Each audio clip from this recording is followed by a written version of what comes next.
ഒരു കുടുംബത്തിലെ ഒരു ജനനം നടക്കുമ്പോഴാണ് അതിന് വാലായ്മ എന്ന് പറയുന്നത്.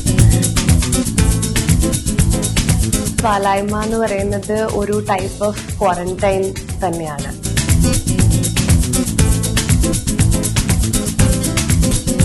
പലപ്പോഴും നമ്മുടെ പഴയ ആചാരങ്ങളെ കുറിച്ച് നമ്മൾ കുറച്ചും കൂടെ റിബൽ ആവുമ്പോഴോ നമ്മൾ കുറച്ചുകൂടി മോഡേൺ ആവുമ്പോഴോ തോന്നും ഇതിലൊന്നും ഒരു അർത്ഥമില്ല, ഇതൊന്നും നമ്മൾ ആഘോഷിക്കുന്നില്ല, എന്തിനാണ് ഇത് എന്നൊക്കെ തോന്നും. പക്ഷെ നമ്മൾ ഇപ്പോഴത്തെ രീതിയിൽ അതിനെപ്പറ്റി ആലോചിക്കുകയാണെങ്കിൽ it is still relevant today. നമ്മൾ ഈ ഒരു ക്വാറന്റൈൻ എന്നുള്ള രീതിയിൽ വാലായ്മയെ കാണുമ്പോൾ it is very much relevant.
എന്റെ ഡെലിവറി കഴിഞ്ഞ് ദീമഹി ജനിച്ചപ്പോഴാണ് ഞാൻ എന്റെ സീമന്തം വീഡിയോ പോസ്റ്റ് ചെയ്യുന്നത്. കാരണം എന്താണെന്നറിയില്ല, നമുക്ക് ചില കാര്യങ്ങള് പണ്ടുള്ളവർ പറയുമല്ലോ, അത് നേരത്തെ പുറത്തേക്ക് പറയരുതെന്നോ കണ്ണ് വീഴുന്നോ, അതുകൊണ്ട് എന്തോ നമ്മൾ ദൃഷ്ടിയൊന്നും കൊള്ളാതിരിക്കാൻ വേണ്ടിയിട്ട് നമ്മൾ പുറത്തേക്ക് കാണിക്കരുത് എന്ന് പറയും. അതുകൊണ്ട് തന്നെയായിരുന്നു പ്രഗ്നൻസി സമയത്ത് ഞാൻ അങ്ങനെ പ്രത്യേകിച്ച് പോസ്റ്റും വീഡിയോസും ഒന്നും വയറ് കാണിക്കുന്ന രീതിയിൽ ഇട്ടിട്ടുണ്ടായിരുന്നില്ല. അതുപോലെ തന്നെ ദീക്കുട്ടിയുടെ 12ാമത്തെ ദിവസത്തെ ചടങ്ങെല്ലാം എനിക്ക് പോസ്റ്റ് ചെയ്യാനോ അതിനെപ്പറ്റി വീഡിയോസ് ഇടാനോ എന്തോ ഒരു വിഷമമായിരുന്നു ആ ഒരു സമയത്ത്. Because everything is so new, your a new mother and there's a new baby. അപ്പൊ ഇതെല്ലാം പബ്ലിക് ആക്കണോ, ഇത് പോസ്റ്റ് ചെയ്യണോ, എന്തൊക്കെയോ എന്റെ മനസ്സിൽ കുറച്ച് സംശയങ്ങളായിരുന്നു. അതുകൊണ്ടാണ് ഇത്രയും വൈകിട്ട് ഈ വീഡിയോ വരുന്നത്.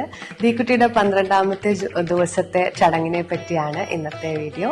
Hi, this is Uthara Unni. Welcome to today's video.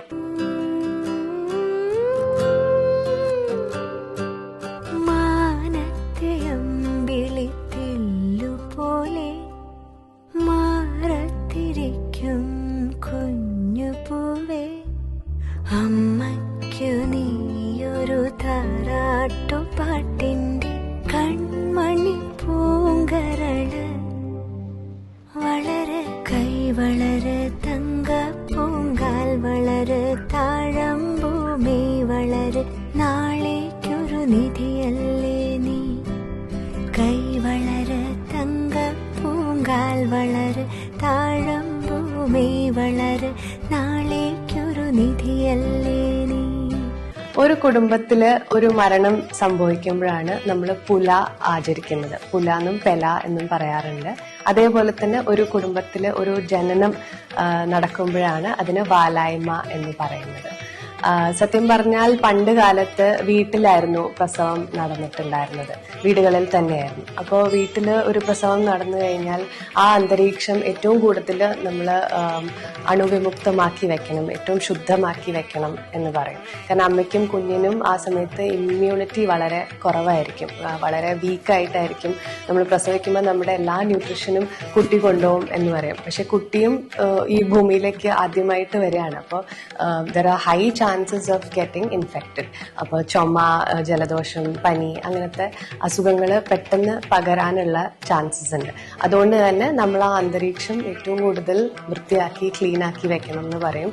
അതേപോലെ തന്നെ ആ അന്തരീക്ഷത്തിലേക്ക് വന്നു പോകുന്ന ആൾക്കാരെയും നമ്മൾ ശ്രദ്ധിക്കണം എന്ന് പറയും. ആരെങ്കിലും വരുമ്പോൾ അവർക്ക് എന്തെങ്കിലും ചെറിയ അലർജിയോ തുമ്മലോ എന്തെങ്കിലും വന്നാലും അത് അമ്മയ്ക്കും കുഞ്ഞിനും പെട്ടെന്ന് പകരാൻ ചാൻസസ് ഉണ്ട്.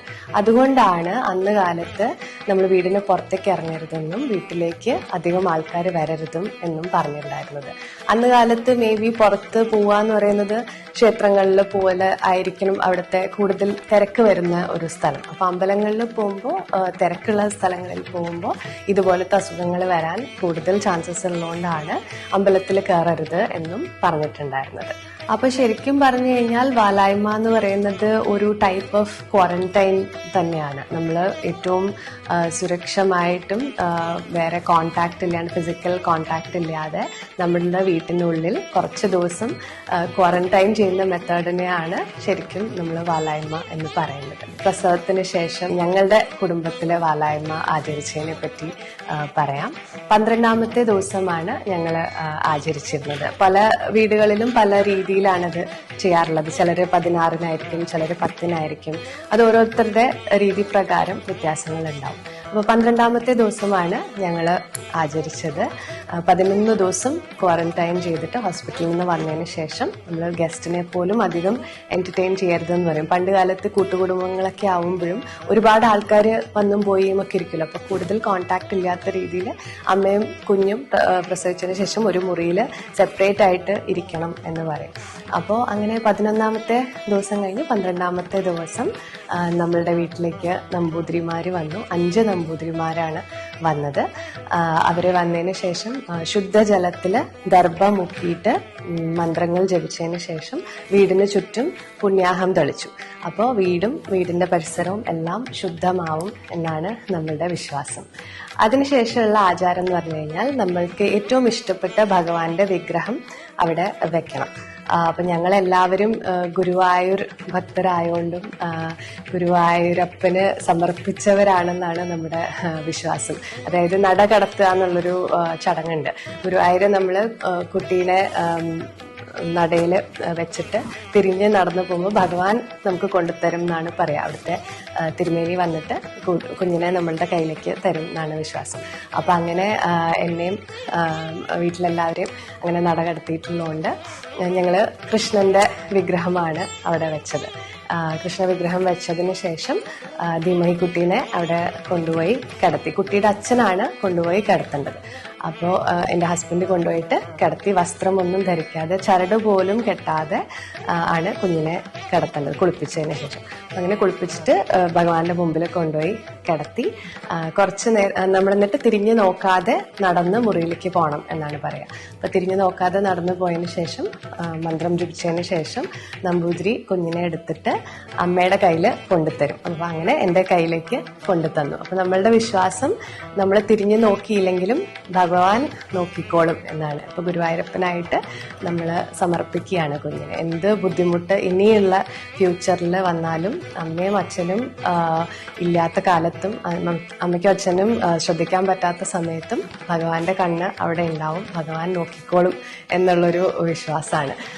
എൻ്റെ അമ്മ എപ്പോഴും പറയും പല കാര്യങ്ങളും അമ്മ ശ്രദ്ധിച്ചില്ലെങ്കിലും ഗുരുവായൂരപ്പൻ ശ്രദ്ധിച്ചിട്ടുണ്ടെന്ന്. ചിലപ്പോഴൊക്കെ അവരുടെ തിരക്കുകളുടെ ഇടയിലും അവർക്ക് പലതും ശ്രദ്ധിക്കാണ്ട് പോയ പല കാര്യങ്ങളും അമ്മ വിചാരിച്ചു, എന്നാലും ഞാൻ അന്ന് അങ്ങനെ ഞാനത് ശ്രദ്ധിച്ചില്ലല്ലോ, പക്ഷെ എന്നാലും ഒരു ആപത്തും കൂടാണ്ട് സേഫായിട്ട് എത്തിയല്ലോ എന്നൊക്കെ പറയും. അപ്പൊ അതൊക്കെ അമ്മ എപ്പോഴും പറയും ഗുരുവായൂരപ്പന്റെ അനുഗ്രഹമാണ്, നമ്മൾ ശ്രദ്ധിച്ചില്ലെങ്കിലും ഭഗവാൻ നോക്കിക്കോളും എന്ന് പറയുമല്ലോ. അപ്പൊ അങ്ങനെ ഭഗവാൻ നോക്കിക്കോളും എന്നുള്ള വിശ്വാസത്തിലാണ് നമ്പൂതിരി കുഞ്ഞിനെ എടുത്തിട്ട് തിരിച്ച് നമ്മളുടെ കയ്യിലേക്ക് തരും.